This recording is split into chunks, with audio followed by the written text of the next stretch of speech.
Alright, what's up guys, it's John, and I'm back with another video for you guys. I got a pretty ridiculous KSG gameplay on Nuketown. This is during the double XP weekend.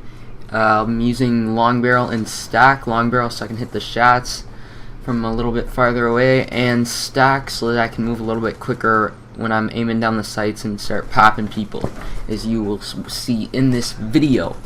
But anyways, today's video topic is going to be on the PS4 versus the Xbox One and my thoughts on them.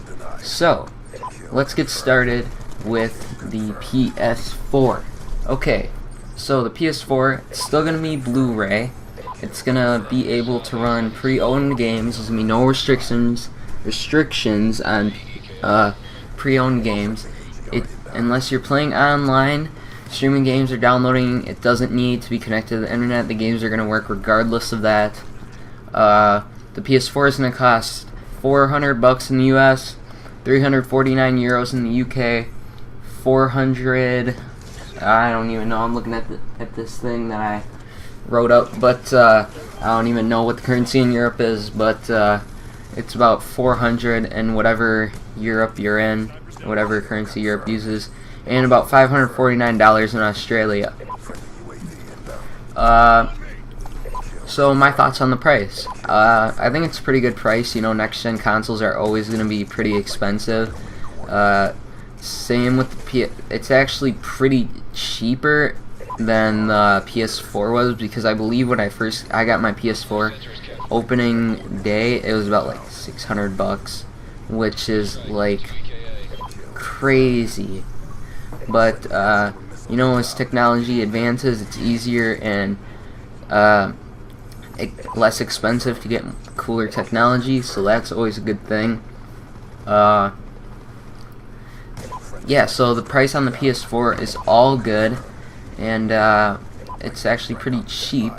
Now the Xbox, though, the Xbox One is going to cost $499 in the US and $429 in the UK and $600 in Australia.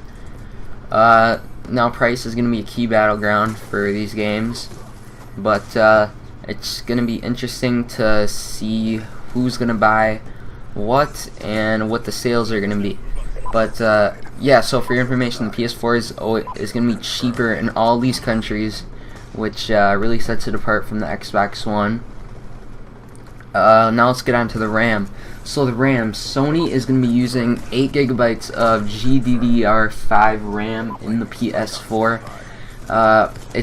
And Xbox is going to be using 8 gigs of RAM as well, but it's part of the DDR3 memory variety, which is I've heard, or while I was doing some research, apparently the DDR5 is faster, but it also has some more latency. It has a little bit of latency, more latency than the DDR3, so maybe that's why Microsoft picked that. It'll be interesting to see when these consoles come out, how they perform against each other. But I don't know, I don't really expect to see that much of a difference between them. Alright, so now let's get on to the controllers. So the controllers, they haven't really changed that much over the years. You know, Sony, it's just coming out with the new DualShocks all the time. Microsoft, the first Xbox controller was a little bit different, but the 360 controller wasn't that different from it, and the new controllers aren't going to be different basically at all, except for some key features. So the PS4 is going to have a light bar. Apparently that is for the like sensors or something. We also got dual analog sticks down in the front, and they have central divot recess for easier gripping. I like how they're going for better gripping thumb pads, because in my opinion, the Xbox has always had the better controller. But yeah, so the Xbox is only a little bit of modded. They only did a little bit of modding on it. Pretty much, they just tweaked the directional pad on the bottom left, and they, you know, made it look a little bit different, make it look a little bit more futuristic and cool. If You know what I'm talking about.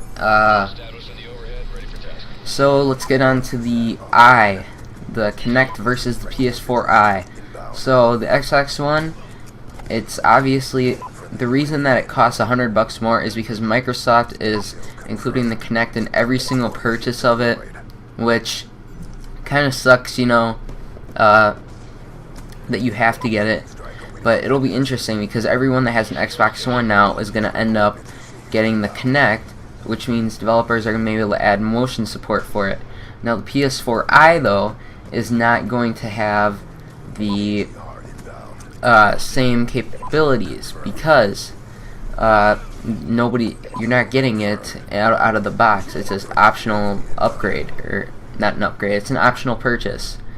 But if you want it, it's going to be about $70, and apparently it's supposed to be not as good as the Kinect.